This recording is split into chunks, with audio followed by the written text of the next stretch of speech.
দেশবাসীর উদ্দেশ্যে তারা ইয়ে করতেছে।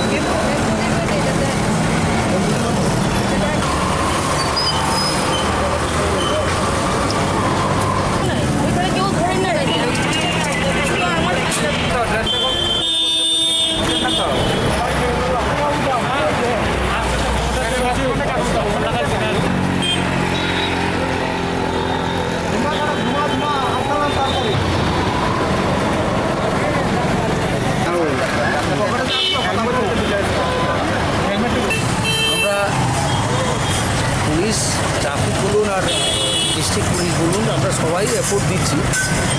আমরা আশা করি খুব শীঘ্রই আমরা এই ব্যাপারে ওভারকাম করবো এই ব্যাপারটা। মাস্ক নিয়ে এটা এখনও অভ্যস্ত করে তুলতে পারছি না আমরা পুরোপুরি, তবে আমরা রেসপন্স পাচ্ছি। আমরা চেষ্টা করছি, এনফোর্সমেন্ট আমরা বাড়িয়ে দিচ্ছি সব জায়গায় জায়গায়। হ্যাঁ, পরিবর্তিত পরিস্থিতিতে আমরা আরও এই ব্যাপারে অ্যাফেকশনেট হব। গতকালকে একজন করোনায় মারা গেছে, আরও অনেকজন করোনায় আক্রান্ত। কি বলবেন মানে এই ব্যাপারে, মানে মানুষ যদি সতর্ক না হয় কি বলবেন এই ব্যাপারে? এই ব্যাপারে কম্পিটেন্ট অথরিটি বলবেন। এই ব্যাপারে মানুষ কতটুকু মানে সতর্কতাটা কতটুকু দরকার? সতর্কতা তো সবসময়, দেখুন পলিউশন তো চতুর্দিকে রয়েছে, শুধু করোনা বলে কথা নয়। শহরের যে এই পলিউশনের মতো মাস্ক পরাটা আমি বলি সব সময়ের জন্য, একটা চিরকালের জন্য।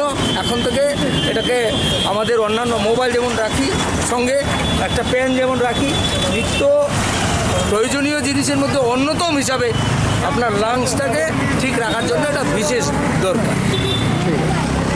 মানে এই অভিযান কি আগামী দিনে চলবে? এটা কন্টিনিউ হবে, যতক্ষণ পর্যন্ত না আমরা মানে সবাইকে অ্যাওয়ার করতে পারছি। যারা মাস্ক না পরে ওদের জন্য ফাইন কত টাকা? 200 টাকা প্রথম পর্যায়ে, প্রথম অফেন্সে 200 টাকা, দ্বিতীয় অফেন্সে 400 টাকা।